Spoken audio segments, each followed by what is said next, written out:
Vision du Sénégal. Ce dimanche, Alassane Samba Diop et ses invités passent au crible les insultes, incivilités et autres joyeusetés dans les réseaux sociaux. Ces actes inavouables menacent-ils notre cohésion sociale, notre vivre ensemble? Biram Waltoko Ndiaye, journaliste chroniqueur, auteur du livre L'Afrique saturée de sens, les illusions qui immobilisent l'Afrique, et Alex-Louis Gabriel Corentin, maître de conférence titulaire à l'Université Cheikh Anta Diop de Dakar, réfléchiront sur la problématique autour de Alassane Samba Diop. L'ère du temps, ce dimanche, de 10h à 11h, sur e-radio 90.3, ici et ailleurs. Immédiat, l'info certifiée. 11 avril 2021. Merci d'être à l'écoute de l'ère du temps qui reçoit donc Alex Corentin. Alex-Louis Gabriel Corentin, maître de conférence titulaire de l'Université Cheikh Anta Diop de Dakar. Vous êtes membre du Conseil national du numérique du Sénégal, membre du fondateur et premier président du chapitre sénégalais d'Internet Society, ISOC Sénégal, secrétaire des relations internationales de Osiris, Observatoire des systèmes d'information et des réseaux du Sénégal. Vous avez été notamment contribué à la réflexion au niveau national et international sur les problématiques et le développement de l'environnement numérique et participé à de nombreux projets et programmes liés au développement de l'écosystème numérique. Nous sommes aussi avec Biram Waltoko Ndiaye, qui est journaliste, chroniqueur et spécialisé en sciences politiques. Merci, monsieur, d'avoir accepté notre invitation. Vous l'avez constaté, le Sénégal, depuis plusieurs années, peut-être c'est aujourd'hui que c'est devenu beaucoup plus impactant ou beaucoup plus ressenti. Des choses se déroulent sur Internet où les batailles d'influence entre ceux qui sont dans les réseaux sociaux créent des problèmes. On découvre de plus en plus des insultes, le manque de respect, entre autres. À votre avis, à quoi cela est dit, M. Alex Corentin? Tout d'abord, merci, M. Diop, de me donner cette opportunité d'échanger sur ce volet, sur cette thématique qui est extrêmement importante et qui aujourd'hui secoue beaucoup notre société. Je crois que si l'on analyse de manière très froide, le fait qu'il y ait un média aussi démocratique, si je peux m'exprimer ainsi, qu'est Internet, qui s'est mis à la disposition de n'importe qui pris dans le bon sens du terme, c'est-à-dire que tout citoyen, toute personne a accès à ces médias, fait que justement on en arrive à avoir une multiplicité de rédacteurs, une multiplicité de lecteurs, et donc cela pose la problématique du discernement de ceux qui lisent ce type d'informations et qui parviennent à en faire une lecture qui soit la plus apaisée possible. Et bien sûr, il y a ces enjeux aussi qui sont derrière ces acteurs, qui sont plus ou moins soit à la recherche du sensationnel, un peu le buzz, comme on dit, comme les jeunes le disent si bien. On cherche le buzz, on cherche à se faire connaître à moins de frais. Et comment mieux le faire que simplement en prenant le dessus du plateau, justement, à travers justement ces expressions qui ne sont pas représentatives, à mon sens, de notre société, de la société sénégalaise, qui est quand même une société qui a des valeurs et qui ne représente pas réellement notre société. Je pense que c'est ça un peu les raisons fondamentales de ces excès. Biram Waltoko Ndiaye, les réseaux sociaux sont-ils des instruments d'exhibitionnisme et de voyeurisme? Merci d'abord de m'avoir invité. Merci à mon vis-à-vis aussi, de dire bonjour à mon vis-à-vis. D'exhibitionnisme, oui, en effet, parce que c'est un nouvel espace qui permet à des gens qui n'avaient pas, j'allais dire, droit au chapitre, de manifester, n'est-ce pas, des colères, de manifester des frustrations. Et à défaut de canalisation, de normes, souvent on assiste, n'est-ce pas, à des excès. Maintenant, ce que je considère comme nuisible ou comme externalité, c'est qu'on en arrive à saper la cohésion, n'est-ce pas, sociale, n'est-ce pas, qui a fait la fierté du Sénégal jusque-là. Maintenant, les enjeux sont là, les responsabilités aussi, n'est-ce pas, sont situées.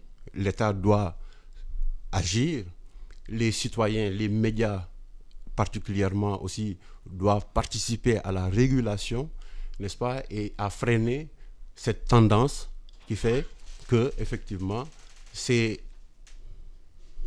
internautes puissent arriver à supplanter, n'est-ce pas, dans le débat politique, notamment dans le débat social, les équilibres qui faisaient jusque-là notre fierté et qui garantissait, entre autres, n'est-ce pas, qui garantissait la cohésion en tant que telle. Voilà. Est-ce que le Sénégal n'est pas rattrapé quelque part au travail qu'il devait faire en amont d'éducation à l'utilisation des réseaux sociaux? Je pense, je rejoins tout à fait M. Mbaye dans son analyse actuelle sur ces aspects. Et effectivement, vous avez raison, le fondamental, c'est l'éducation, c'est la formation. Je crois qu'on a, je parle un peu, en me rappelant un peu, nous, les débuts de ces technologies, l'Internet. Quand on était en ce qu'on appelle en Web 1.0, on en arrivait, on formait les gens justement à savoir aller chercher l'information, à pouvoir la disséquer, à pouvoir prendre le meilleur de cette information et surtout la capitaliser. C'est-à-dire, comme on a dit, Internet, c'était d'abord la bibliothèque ouverte où on avait plein d'informations, mais où on pouvait travailler sur cette information. Et je crois que ce qu'on a raté, c'est justement cette formation quand on est passé du Web 1.0 au Web 2.0 et maintenant 3.0, qui est cet aspect où tout un chacun maintenant a accès à tous les outils de l'information. Et les gens se sont retrouvés du jour au lendemain plongés dans l'utilisation de médias et des usages nouveaux, sans avoir eu cette capacité de pouvoir justement en comprendre les tenants et les aboutissants. Et c'est ça qui, à mon avis, aujourd'hui pose problème. Il faut que l'on arrive à une formation de masse, une sensibilisation de masse aux dangers de l'Internet, à commencer d'abord par les jeunes, parce que ce sont les jeunes qui sont les premières victimes de cette affaire. Et puis bien sûr, il y a cet aspect dont on a parlé, c'est-à-dire cet aspect d'utilisation de ces réseaux sociaux maintenant à des fins soit pécuniaires. On a vu tous ces aspects de chantage, de clics, etc. On a vu aussi ces aspects politiques, de manipulation de l'information. Et je crois que là, derrière, il y a un travail à faire à tous les niveaux. Tout à l'heure, vous avez parlé, par exemple, des médias, des journalistes. Je pense qu'il faut aussi qu'on ait un travail à faire à fond sur l'éthique, parce que les relais que sont naturellement les spécialistes de l'information, que sont les journalistes, doivent aussi apprendre à considérer ces informations de manière avec un peu plus de recul et peut-être même avec un peu plus de sérénité, et pour qu'on puisse réellement avancer dans ce débat. Est-ce que la fonction d'influenceur ne s'apprend pas de la manipulation? Et c'est exactement le cas. Mais la raison pour laquelle, par exemple, ces influenceurs, enfin ceux qui sont dits influenceurs prennent le dessus, c'est que aussi les sachants ont déserté cet espace nouveau. Mais cet espace qui régule actuellement à plus de la moitié, à plus de 50%, l'espace politique sénégalais. L'opinion publique se fait et se refait, se dessine à travers ce qu'on dit. Parce qu'en Afrique, par exemple, pour défaut d'éducation, certainement, ce qui se voit se croit. Alors, donc, si les intellectuels ou l'élite ou les sachants, comme je disais, désertent, soit ils cèdent à la peur, ils cèdent aux menaces, ils cèdent à l'injure pour ne pas exposer aussi leur vie, ça peut se comprendre. Mais il y a un prix à payer. En cédant, en désertant, n'est-ce pas, cet espace-là au profit de certains qui sont animés par des intérêts, soit politiques ou pécuniaires, ben, ils leur laissent la place. Et bonjour les dégâts. C'est ce à quoi on assiste actuellement. Donc l'éducation, oui, mais ceux qui sont censés porter, n'est-ce pas, ces valeurs-là et les transmettre à travers l'éducation, mais doivent s'impliquer davantage. Et les médias, j'en reviens, doivent faire la promotion, n'est-ce pas, de ces personnes-là. Et souvent, on assiste, n'est-ce pas, à une défaillance à ce niveau-là.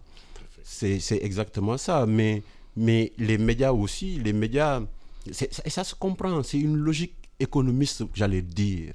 Les médias aussi, ils s'intéressent plus à l'intérêt du public, comme je disais, qu'à l'intérêt public. La distinction est faite. L'intérêt du public, c'est l'intérêt, n'est-ce pas, c'est superficiel.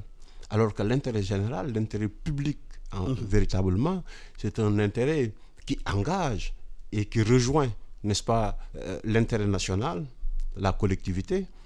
Et malheureusement, ça porte pas du fruit. Enfin, c'est pas ça qui est payant, c'est pas juteux, comme on dit. Voilà. Et à ce niveau-là aussi, je pense que c'est une dynamique globale qui doit être engagée Et ça, tout le monde doit prendre part à cette réflexion et à ces actions, pas réflexion seulement, mais aussi à des actions concrètes dans ce sens-là. Le président de la République récemment a parlé de régulation. Je pense que ces derniers temps, on en a souvent entendu parler, mais il faut par ailleurs déceler les voies et moyens par lesquels il faut passer, n'est-ce pas, pour participer à cette régulation, à cette normalisation même de l'espace Internet. Est-ce que la manipulation n'est pas en train de prendre le pas sur la connaissance et l'information dans notre pays? Tout dépend du point de vue dans lequel on truc. Parce que est-ce que c'est de l'information? C'est toute la... Parce que vous savez, les journalistes, vous parlez beaucoup d'infox, intox. Donc, il y a des bonnes informations. Fake news. Donc, qu'est-ce qu'est l'information? Que représente celle qui est porteuse d'un message réel. D'ailleurs, dernièrement, le président Barack Obama, dans son dernier livre, s'est ému du fait qu'on ne peut plus faire le discernement entre la vérité et le mensonge. Exactement, parce que d'une façon simple, je pense que derrière, on a ce qu'on appelle des vecteurs de l'information. Le vecteur de l'information dans nos sociétés, c'était le griot, c'était le leader charismatique, c'était aussi le chef de famille.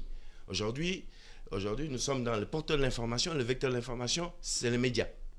C'est la télé, c'est la radio. C'est aujourd'hui aussi, dans un sens, l'Internet, les réseaux sociaux. Donc, on a changé complètement de vecteur. Et puis, ces vecteurs n'ont pas la même capacité d'autorégulation.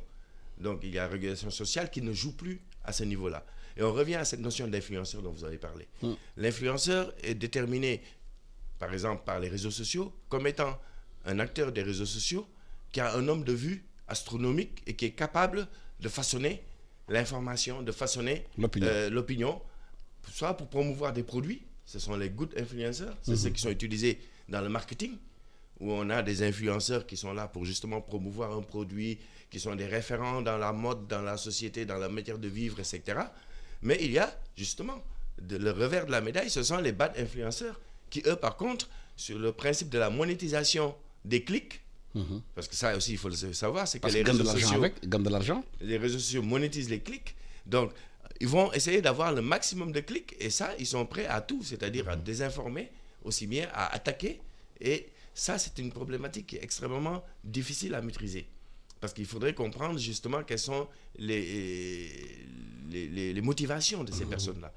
Et je crois que c'est ça la difficulté. Parce qu'on assiste en certain moment, je crois, à ce que Twitter ou Facebook décrochent Donald Trump, qui était président des États-Unis. Tout à fait. Et on en voit qu'actuellement, même les GAFA commencent à passer à des problématiques de régulation. Ils se disent, mais on a laissé trop faire d'une certaine manière. Mais en fait, c'est devenu pratiquement incontrôlable aussi, dans la manière où l'accès est libre. La majorité de nos pays, on a quand même tous voté la neutralité du net, c'est-à-dire que la capacité aux citoyens d'accéder à Internet est devenue pratiquement un droit. Donc, dès que l'on touche à ça, on touche en fait au devoir d'information. Et donc, il y a là-dedans une antinomie qu'il faut que nos sociétés gèrent. Quand on parle de régulation, il faudrait qu'on puisse dire, est-ce que la liberté d'expression dont on parle aujourd'hui, c'est la liberté de s'exprimer? Mais si vous avez un pays où des gens sont très émotionnels, des fois très sensibles à beaucoup de choses, ça peut faire des dégâts. Justement, et c'est là que je rejoins tout à fait M. Mbaye sur ce qu'il disait tout à l'heure. Il faut que nous trouvions, nous, des relais, des good influenceurs, et que l'on fasse la promotion des gens qui recadrent les choses et qui ramènent les choses. On a effectivement des gens, nous sommes à fleur de peau. On a cette fameuse... la réputation pour nous, c'est au-delà de tout. C'est-à-dire, on ne doit pas toucher à nous, on ne doit pas toucher à notre famille, etc. Et les acteurs jouent sur ça. Il faut aussi que les gens se disent d'une certaine manière, est-ce que réellement ce qui est dit est vrai et quel est l'impact qu'il va y avoir aujourd'hui? C'est ça la problématique. Mais est-ce que moi je gère ma réputation via les réseaux sociaux? C'est aussi un enjeu. Si quelqu'un va sur les réseaux sociaux pour justement avoir un gain de popularité, il faut qu'il s'attende à ce moment-là qu'il y ait le retour de bâton. Parce que ses ennemis auront les moyens de s'exprimer de manière beaucoup plus facile. Donc, c'est vraiment beaucoup de problématiques à prendre à gérer. Et c'est pour ça que derrière, je pense que cette formation et cette éthique qu'on peut donner aux gens en disant il faut que vous ayez un certain recul et puis une certaine maturité quant à la manipulation, quant à l'information qui est donnée, et qu'il y a aussi cette amplification sociale qui est faite. Parce qu'aujourd'hui, la majorité des personnes, dès qu'ils voient une information sur les réseaux sociaux, ils ont tendance, dans une première approche, à dire c'est vrai, et la première chose ils veulent partager. Et ils partagent. Et quand ils partagent, ça devient ce qu'on appelle, c'est la viralité justement de l'Internet, la viralité justement de ces réseaux sociaux, qui fait qu'en un rien de temps, une information qui est tout à fait fausse, ou bien qui est blessante, ou bien qui attaque une personnalité ou une moralité, va automatiquement se retrouver amplifiée des millions et des millions de fois, et entraînant des dégâts à ce moment-là qui sont difficiles à rattraper. Ouais. Mais est-ce que justement nos gouvernants ne font pas une erreur d'entrer dans une logique d'influence, de manipulation, au lieu de communiquer sur les résultats qui impactent le vécu des populations? Ben, pas seulement les gouvernants. Parce que moi, à mon avis, parce qu'il faut quand même parler des choses comme telles, les influenceurs dont on parle, c'est des activistes. Dans la réalité sénégalaise, c'est des activistes qui prennent en charge, n'est-ce pas, des dossiers ou des enjeux, ben, pour la plupart, dont ils maîtrisent pas, qu'ils ne maîtrisent pas, des enjeux qu'ils ne maîtrisent pas. Mais ça, c'est dû à quoi? C'est dû à la désertion, n'est-ce pas, des intellectuels, des sachants. Ces gens-là, pour les combattre, il faut les noyer. Et le seul moyen pour les noyer, c'est d'occuper cet espace-là. Le diagnostic est clair. C'est parce que ceux qui savent ne parlent pas. Sous le poids de la peur, sous le poids des menaces, sous le poids des risques de se voir exposé à n'importe quoi, que n'importe qui peut s'improviser influenceur et espérer ou même avoir, n'est-ce pas, la popularité qui va avec. Donc, l'éducation, oui, mais l'éducation, les personnes qui doivent porter cette éducation et transmettre les bons renseignements qu'il faut, ce sont les personnes, les intellectuels. Et ils ont déserté. C'est ça qu'il faut, surtout. L'État peut toujours communiquer, etc., mais l'État a souvent lui seul... aussi dans une logique d'influence aussi, de manipulation aussi. Mais, exactement, parce que l'État, c'est un acteur. L'État, disons, les personnes qui incarnent l'État, c'est des acteurs politiques. Mais les acteurs politiques, à eux seuls, que ce soit de l'opposition ou du pouvoir en place, ne peuvent pas à eux seuls occuper cet espace au point de tasser tout ce qui se réclame influenceurs ou activistes. Il faut que les intellectuels, la société civile notamment, prennent...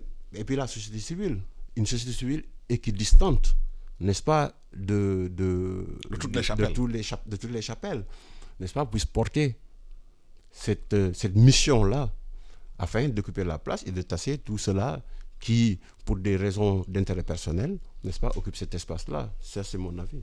Mais est-ce que justement la communication d'influence n'est pas en train de dévaloriser le travail des journalistes aujourd'hui? Mais je pense que les journalistes sont en train de se faire dépasser à gauche, quoi.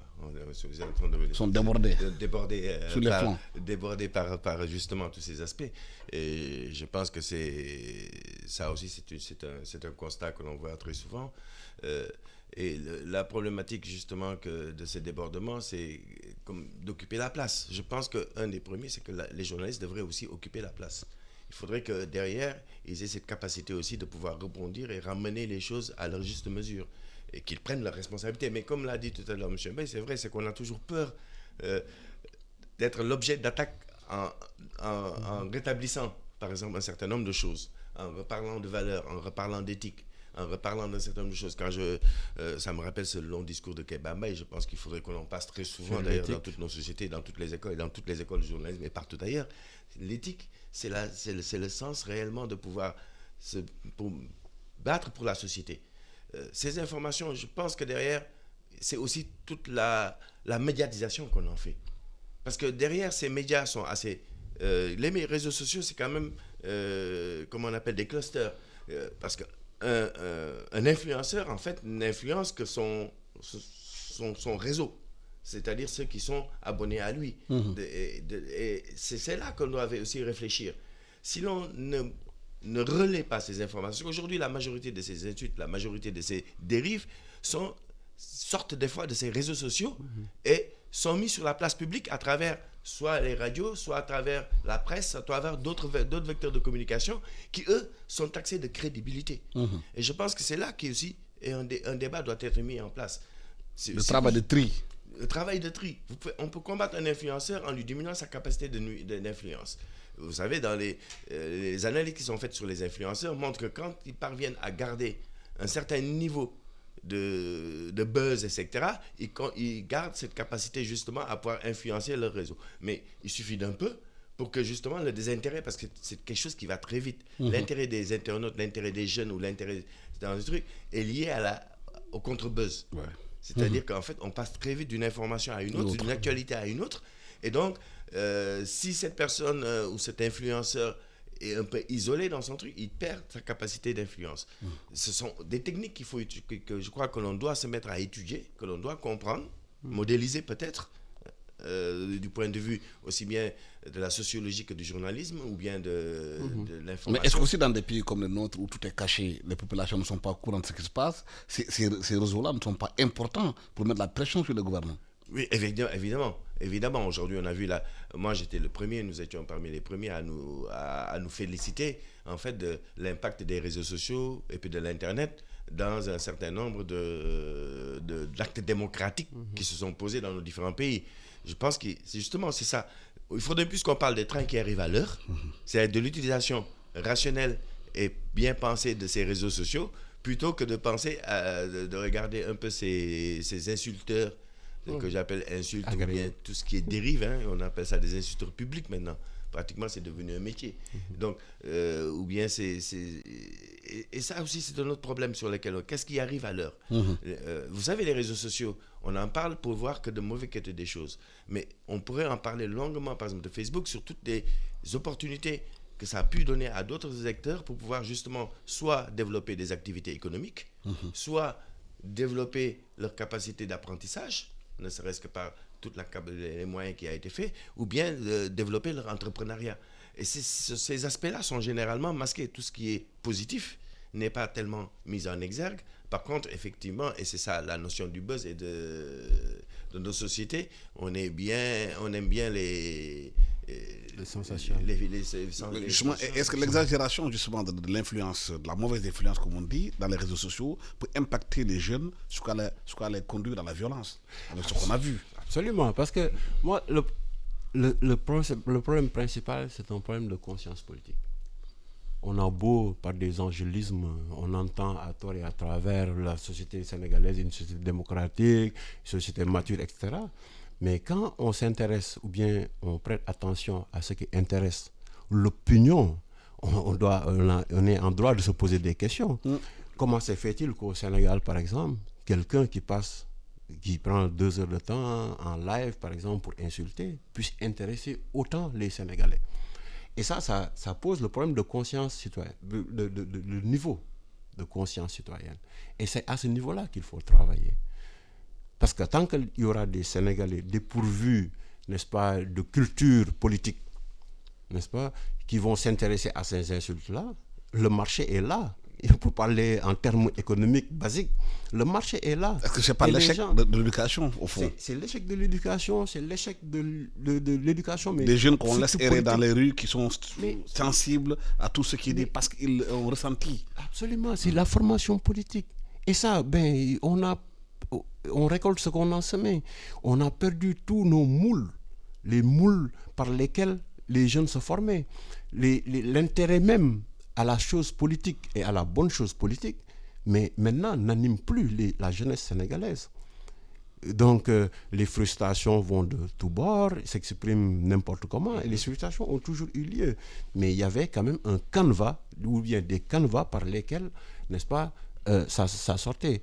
Rappelez-vous, il n'y a pas beaucoup d'années, mais on aimait par exemple dans les lycées, dans les universités, il y avait des moules à travers des foyers, à travers des amicales, par lesquelles la jeunesse, parfois même de manière violente, mais s'exprimait quand même, mais dans les limites, n'est-ce pas, de la décence. Vous voyez, maintenant tout ça a sauté. Tous les verrous ont sauté. Donc il ne faut pas s'étonner, n'est-ce pas, que sans bagage, pas intellectuel, j'aime pas ce terme-là, mais pas sans bagage réellement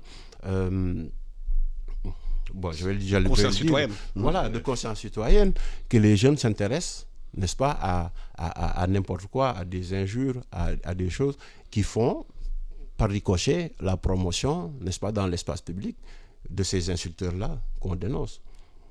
Le problème, c'est juste ça. Il faut qu'on travaille sur le niveau de conscience citoyenne. Ça va être difficile parce qu'il n'y a plus, en tout cas, de canevas, de moules par lesquels les jeunes peuvent passer pour se former, pour s'intéresser dignement à ce qui importe. Mais bon.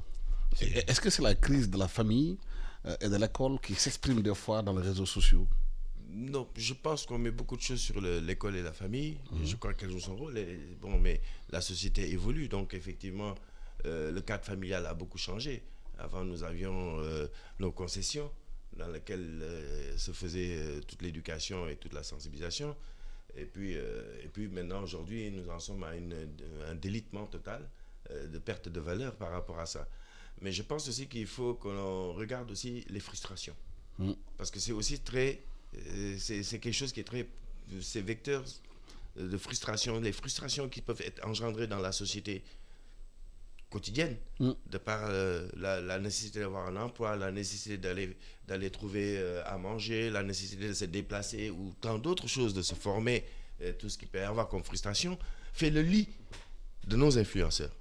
Parce que c'est facile de s'appuyer sur des frustrations qui ne s'expriment pas ou bien qui ne sont pas de les relayer, de les relayer et même de les instrumentaliser pour atteindre un degré de violence inouï.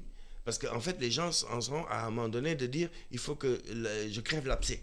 Et c'est ça aussi qu'il faut regarder. Ces frustrations, elles sont engendrées par le nouveau cadre de la société. Aujourd'hui, on est en Web 3.0, on est sur une mondialisation qui fait perdre les valeurs. Nos jeunes voient de plus en plus dans les réseaux, ou sur Internet, dans les télévisions, etc., des modèles de société qui ne sont pas tout à fait nos modèles de société. Je pense qu'il faut qui n'ont plus ces valeurs. Aujourd'hui, la valeur du maître. Moi, je suis enseignant. Quand je vois mes étudiants, non plus, en 10 ans, le changement total de la relation que j'ai avec les étudiants entre cette notion de c'est mon maître et même 10 ans, 20 ans après, je le range, c'est toujours mon maître. Et la nouvelle génération aujourd'hui pour laquelle vous êtes juste payé pour leur donner de savoir et quand vous avez fini, vous avez fait votre mission et vous n'avez plus rien à leur dire. Donc, il y a ce changement de paradigme qui est lié à des frustrations qu'il faut que nous essayions aussi de prendre. Et ça, je pense que le rôle de l'État peut être là. Il faut que l'on diminue ce terreau de frustration sur lequel peuvent s'appuyer justement ces activistes ou bien ces influenceurs qui justement gèrent ce type, de telle façon à pouvoir relever le niveau et la capacité d'analyse de ces personnes-là. Je pense que quelqu'un qui n'a pas de frustration va être beaucoup moins astreint à justement s'exprimer violemment, comme on a pu le voir. Et ça, je crois que c'est le rôle de l'État. Bien sûr, l'école a son rôle à jouer, mais l'école aussi, d'une certaine manière, elle est aussi un peu dépassée par ses enjeux, le niveau de formation de nos enseignants, ce que j'appelle aussi le problème de transformation digitale de nos sociétés. Aujourd'hui, on est dans une transformation digitale qui est presque totale. Tout le monde fait tout en utilisant l'Internet et les terminaux qui sont mis à disposition. Mais est-ce que réellement on a mis les prémices de cette transformation digitale? Est-ce qu'on a préparé les gens à cette transformation digitale? On n'a pas préparé nos écoles à ça, on n'a pas préparé nos familles à ça, on n'a pas préparé les parents à ça. Il y a l'impréparation, mais il y a aussi le problème de contenu. Quel est le contenu que nous, Africains, apportons dans Internet, des consommateurs passifs? Ouais, moi je suis pas pour le contenu, moi je suis pas pour l'autocensure, je suis contre l'autocensure. Qu'est-ce qu'on appelle nous et la censure? On apporte. Ce qu'on apporte, c'est en lien avec les enjeux qui sont autour de nous. Mais c'est comment aborder ces enjeux-là qui pose problème. Si on aborde ces enjeux-là en toute superficialité, évidemment, on ne s'étonne pas à ce que ça déborde et puis que ça vire dans tous les bords. Mais le contenu en tant que tel, moi, ça ne me pose pas de problème. Tant que ce contenu-là est pris en charge et de la bonne manière. C'est ça. Le problème auquel on assiste, c'est qu'il y a du contenu qui touche, du contenu qui est en lien avec nos réalités, avec nos enjeux, mais qui sont parfois dévoyés, qui sont pris de la mauvaise manière. Je vous donne juste un exemple. Par exemple, récemment, il y a eu l'actualité sur l'ethnie, etc., sur les problèmes d'ethnie. Mais on cherche à noyer le poisson pourquoi ne pas en parler? Moi, je suis pour la liberté d'expression, mais totale. Maintenant, il faut faire la distinction entre parler de quelque chose et mal en parler. Et beaucoup en ont fait les frais. Je donne l'exemple, par exemple, souvent du professeur Hamidou Dia, mais qui a été victime d'un lynchage incroyable et qui n'a fait que émettre un diagnostic clair. Il y a le professeur Sangaré qui a aussi fait l'objet de... Et c'est des injustices, n'est-ce pas, qui sont sur l'échiquier politique et que personne ne dénonce. Au nom de quoi? On peut parler de toutes choses, mais il faut savoir comment en parler. Donc pour moi, le contenu n'est pas le problème. Le contenu n'est pas le problème, c'est la manière dont on parle. Mais il y a aussi la compréhension que les gens ont de ce que vous dites, ou bien la manipulation de ce que vous avez dit. C'est la manipulation. On revient toujours à ça. C'est la manipulation. On essaie de faire dire ce que vous n'avez pas dit. Ce que vous n'avez pas dit, et puis parfois c'est à la tête du client. Ouais. C'est-à-dire les gens profitent par exemple d'un espace ou d'un argument quelconque qu'on assimile, il est souvent entendu parler de nicisme et autres, n'est-ce pas, pour abattre quelqu'un, mais pour d'autres raisons. C'est un problème, et c'est un tout, hein. C'est un tout. Et puis avec l'effet amplificateur, n'est-ce pas, des réseaux sociaux, le mal est fait. Même avant 2 jours, 3 jours, le mal est fait. Et pourquoi céder à ça? Ça m'a affligé de voir même le président de la République, lors de son discours du 3 avril, en a fait état. Il s'est lui-même livré à ce jeu-là, mais à tort, à mon avis. N'est-ce pas? On peut parler de tout. Il faut pourquoi noyer? Si on n'en parle pas dans l'espace public, de toute façon, les gens le feront dans les commentaires, sur les sites internet, etc. Pourquoi leur céder ça? Leur céder ça est plus dangereux qu'en parler publiquement et de manière responsable. Mais est-ce que justement, il n'y a pas un problème? Le danger n'est pas là où ceux qui ne comprennent pas cette manipulation puissent embarquer dans des histoires où ils ne comprennent pas les tenants et les aboutissants. Mais oui, mais c'est évident, c'est l'effet de masse. En fait, on en est encore à des paradigmes sociologiques que tout le monde connaît. L'effet de masse, l'effet entraîneur, l'effet suiveur. C'est-à-dire les réseaux sociaux ne sont que la retranscription de notre société d'une certaine manière. Donc, des fois, même si vous regardez même la capacité, si vous vous rappelez un peu les derniers événements, il y a eu quand même des journalistes qui ont interviewé un certain nombre d'acteurs qui étaient dans les manifestations et qui ne savaient même pas pourquoi ils étaient là. C'est-à-dire qu'ils sont venus parce qu'il y avait une manifestation. Ils ne savaient pas quels sont les tenants et les aboutissants de cette manifestation. Psychologie de masse. Mais c'est une psychologie de masse. Et cela, vraiment, on voit tous les travers de nos sociétés sont en fait représentés dans ces médias sociaux. Il faut simplement que l'on en ait conscience et qu'on se dise que ce que l'on fait au niveau physique, au niveau des personnes et des individus, doit être retranscrit au niveau des réseaux sociaux d'une certaine manière. Il faut donc que l'on ait des leaders d'opinion. Il faut que l'on ait des donneurs d'ordre, un certain nombre d'exemplarité, Mais Biram disait tout à l'heure que ces leaders d'opinion ont déserté la toile. Ils ont peur d'être insultés. Ça, c'est vrai. C'est-à-dire que justement, la responsabilité... Ils ont cédé à la peur. La responsabilité, c'est qu'aujourd'hui, dès qu'on a parlé du cas du professeur Sangaré, voilà, que dès qu'on se met à s'exprimer, on a tout de suite cette volée de bois vert parce qu'on va à l'encontre d'un certain nombre d'intérêts. Il faut aussi le savoir. Absolument. Il faut le dire. Absolument. Parce que ce sont des intérêts qui sont là. Et aller à l'encontre de ces intérêts, c'est avoir le courage de prendre. Aujourd'hui, on sait que la société est divisée. Parce qu'on a... Bon, je tiens à le dire, parce que moi, je trouve que la politique est devenue un métier.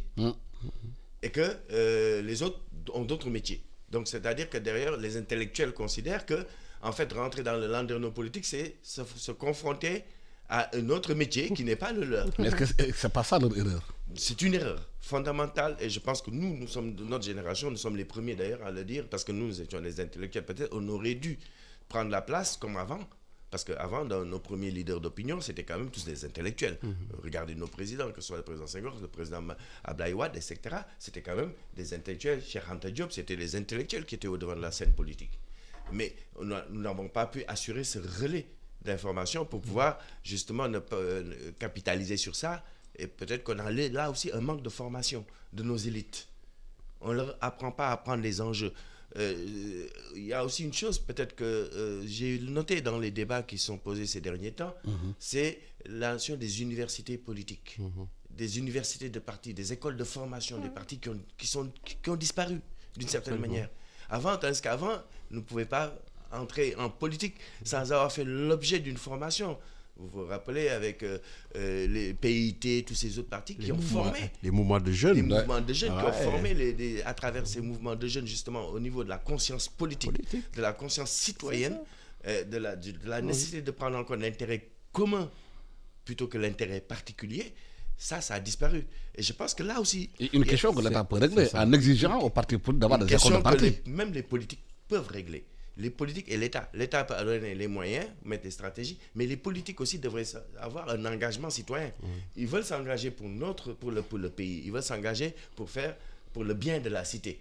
Mais le bien de la cité montre aussi que les dirigeants qui vont mettre en place soient aussi formés et qui comprennent justement ce bien de cité. Et là, je pense que c'est le facteur de l'éducation. On n'en parle pas souvent, mais je pense que les partis politiques, la société civile, devraient tous faire des écoles de formation de ce type, et qui sont des compléments à l'école, aux institutions de formation classiques et à la famille. Et à la famille. Parce que la famille aussi, il faut la supporter, il faut lui donner des compléments, des choses. Hier, en préparant cette émission, j'ai trouvé quelqu'un qui était très pertinent, qui disait une chose. Vous savez, dans les pays européens, le mercredi après-midi, il y a partout des centres d'arrêt où les enfants viennent, ne sont pas laissés à eux-mêmes, ils sont encadrés, et ce qui fait que leur temps libre est toujours mis à profit pour les prendre. C'était Assalfo qui faisait une émission hier en Côte d'Ivoire. Et il dit, mais ça n'existe pas en Afrique. Et c'est quand il y a un temps libre, on laisse les enfants à eux-mêmes. Aussi, il faut qu'on capitalise sur ces temps libres, que l'on mette en place des centres, des écoles de formation, de toute autre activité qui peut occuper les gens, justement, pour leur permettre d'avoir une conscience. Il a posé un débat intéressant concernant la formation des hommes politiques. En France, un philosophe avait surtout un livre en disant que les meilleurs ont pris le pouvoir. En parlant aujourd'hui de la classe politique qui n'est pas formée, et au Sénégal, si on regarde bien, on fait le bilan du plan d'ajustement structurel sur l'éducation, la santé, et ensuite on a eu quand même les vacataires et les volontaires qui ont formé ceux qui sont là aujourd'hui en train de diriger le pays. On n'a jamais fait de bilan. Est-ce que ce n'est pas ce reflux qu'on a aujourd'hui dans l'espace public? Mais il y a ça rejoint le problème de conscience citoyenne. Mais plus amplement, c'est la crise de la démocratie au Sénégal. Il y a une crise de la démocratie. Ce n'est pas pour rien que les activistes, en un certain moment, ont pris la place, le devant de la scène. Les politiques, qu'est-ce qu'ils valent actuellement, les politiciens, à part ceux qui sont peut-être au pouvoir. Mais ce n'est pas pour rien, ce n'est pas gratuit. Il y a quelque chose, il y a un lien de confiance d'abord qui est brisé entre les citoyens et la classe politique. Et puis en un moment, les activistes ont pris le devant. Et il y a eu, récemment j'ai écrit, c'était hier, un texte parlant de ça, que pour les événements passés, c'est plus la peur plus que les raisons économiques qui sont avancées urbi et orbi, qui ont été à la base, n'est-ce pas, de ce déferlement violent-là. Parce que ce qui s'est passé, c'est que pendant longtemps, n'est-ce pas, le politique a fait le vide, la chaise vide dans l'espace public. Et en un moment, brusquement, Ousmane Sonko, pour ne pas le nommer, n'est-ce pas, s'est révélé galvaniseur, n'est-ce pas. Et puis, beaucoup de gens se sont identifiés à lui d'un coup. Et quand il y a eu ces événements-là, ces gens-là qui étaient dans le désenchantement total, n'est-ce pas, ont eu peur d'être à nouveau, que j'ai appelé la Djaïlia, dans la Djaïlia. Et ce réflexe, cette sécurité, ce sentiment de sécurité qu'ils avaient retrouvé, mais ces gens-là ont eu du mal à même appréhender, perdre ce sentiment de sécurité-là. Moi, c'est un sentiment que j'appelle zone de confort. C'est un nouvel équilibre que les gens avaient trouvé. Et puis cette peur débouche sur la violence, aussi bien sur la toile que sur l'espace public, n'est-ce pas, et qui a entraîné les violences dont on a été témoin. Vous voyez, donc c'est une crise vraiment de la démocratie, mais qui parle de crise de démocratie parle aussi de crise de l'éducation, un manquement en tout cas dans l'éducation et tout ça participe à ça, c'est l'éducation au rabais, les formations à la va-vite, et puis Voilà, et puis surtout un intérêt au savoir.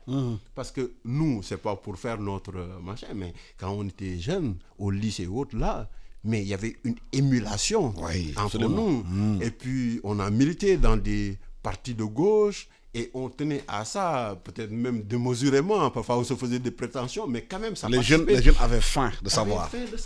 Ce qui n'est plus le cas. Il n'y a plus cet intérêt au savoir-là. Il n'y a plus cet intérêt-là. Il n'y a plus ces émulations-là. Maintenant, c'est superficiel. Il faut dire aussi qu'ils n'ont pas les moyens. La jeunesse en tant que telle, en tout cas de manière générale, n'a plus les moyens d'appréhender des enjeux. Et pour se donner bonne conscience, cette jeunesse-là s'en tient généralement à la superficialité. Ce manque de moyens d'appréhender les enjeux, comme il l'a dit, c'est la conséquence de la non-éducation, de la désarticulation de l'éducation au Sénégal, des vacataires, des volontaires qui ont enseigné aujourd'hui, la plupart des fonctionnaires, qui devant leur bureau, peut-être ont du mal à faire un rapport d'activité.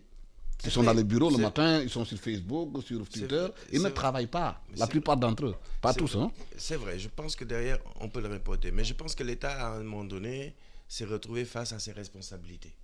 Et cette responsabilité lui a donné à prendre des mesures qui n'étaient peut-être pas les plus adéquates, mais qui étaient, à un moment donné, populistes.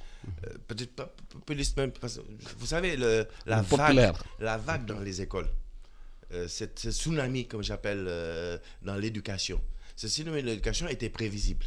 On connaissait le dividende démographique que représentaient nos pays. On savait la capacité, du moins la nécessité et les investissements massifs qui avaient été faits dans les années 2000, mais il n'y a pas de perspective. Dans le cadre de l'éducation. Pas de perspective. Donc on a commencé par mettre en place des écoles primaires. On a oublié les écoles secondaires. À un moment donné, la vague est venue à l'école secondaire. Après, la troisième vague est venue sur les universités. Ce qui explique que tout à coup, on a démultiplié les lycées, on a démultiplié les CEM, on a démultiplié les universités. Et cette vague continue à nous asseoir, à nous envahir. Elle n'est pas terminée, elle arrive. Mais derrière, c'est que former une ressource humaine pour prendre en charge l'éducation de quelqu'un, ça prend du temps et de l'investissement. Or, en même temps, il y avait eu cette déperdition de l'école normale où les enseignants, les EFI, etc., n'étaient plus pris en charge par l'État, etc. Il y a eu tous ces événements qui sont arrivés. Je pense que c'est la faute à pas de chance, d'une certaine manière. Un cocktail. C'est un cocktail assez explosif qui est venu. Mais moi, je voudrais aussi rebondir sur un aspect qui me paraît important, c'est la perte de valeur. Oui. Parce qu'aujourd'hui aussi, il y a cet aspect de valeur qui a complètement changé dans nos sociétés. Pourquoi? C'est dû à quoi? Mais parce que simplement aujourd'hui, les jeunes ont des référentiels de valeur qui sont tout à fait différents. Le référentiel de valeur, c'est Internet. Le référentiel de valeur, c'est aujourd'hui, est-ce que l'éducation, est-ce que l'étude, tout à l'heure vous avez dit, nous on était là, on était challengés par l'étude. Parce qu'on avait des référents, on avait, comme on dit, la famille Roy. On regardait ces gens-là, c'est ça nos modèles. Nos modèles, c'était des gens qui étaient arrivés à un niveau intellectuel, etc., qui avaient un niveau de réussite, etc. Et aujourd'hui, on regarde les référentiels que l'on promouvoit, nous, dans nos sociétés, ou que les médias nous promouvoient. Mais je suis désolé de le dire, je ne dis pas qu'ils sont mauvais intellectuellement, ce sont les footballeurs, les artistes, les lutteurs, les hommes politiques.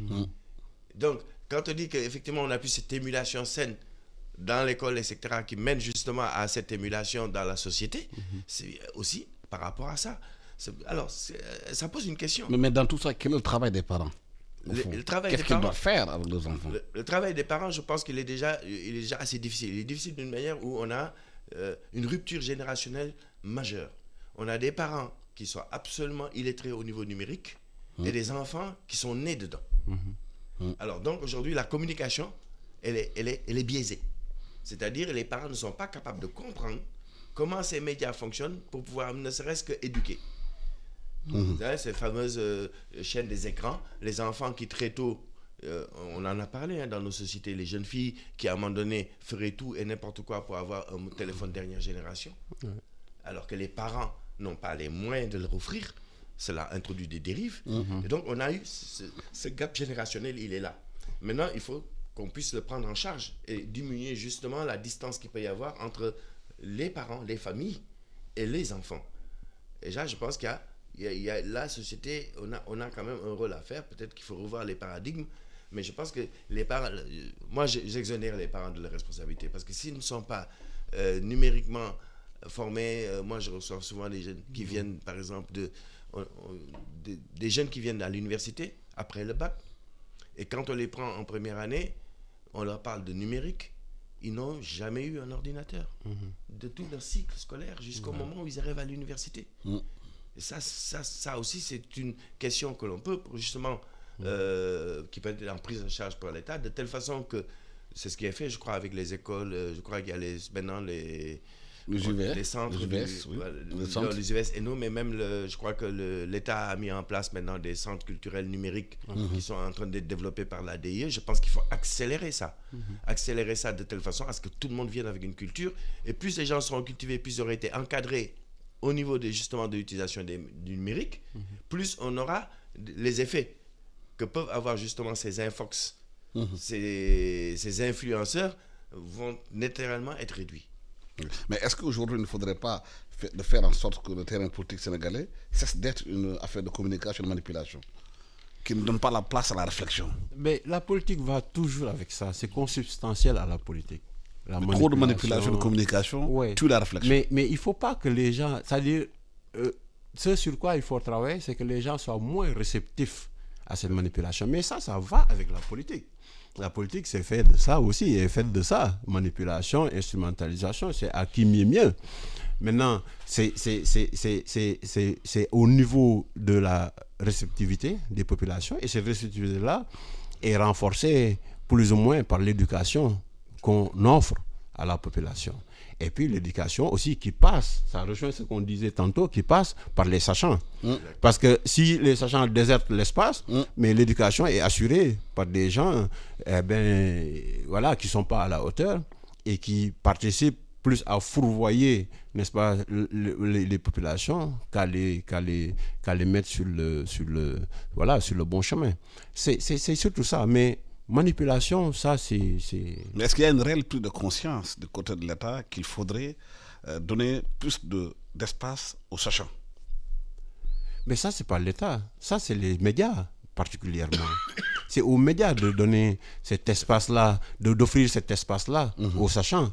L'État n'est pas neutre. L'État est incarné par des politiques. Absolument.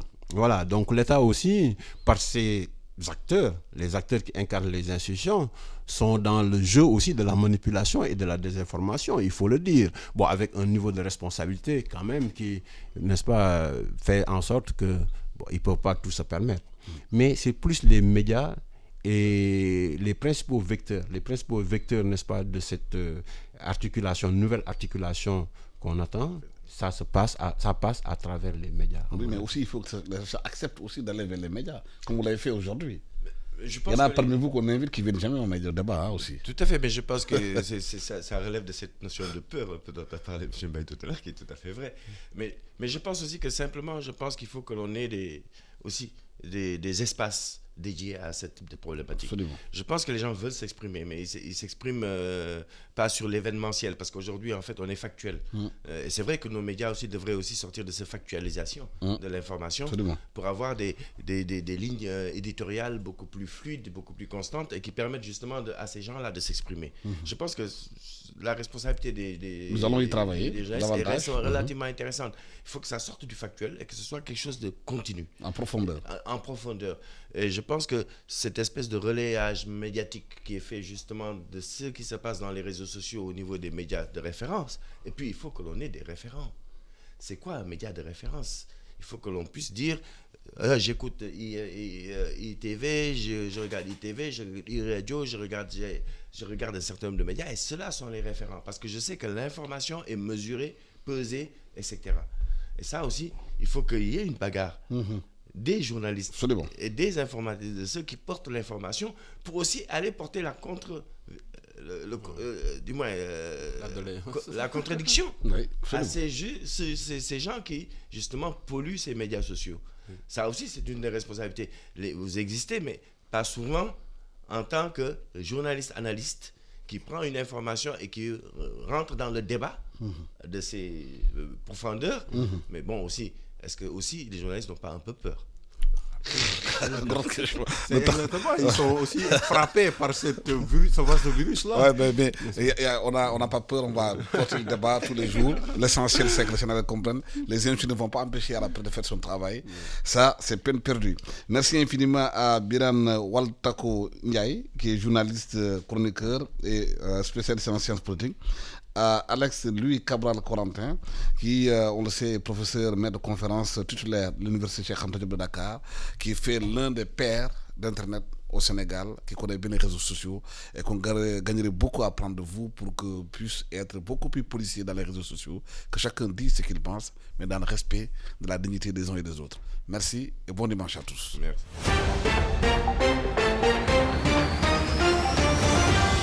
Vous écoutez e-Radio 90.3, la première radio-vision du Sénégal.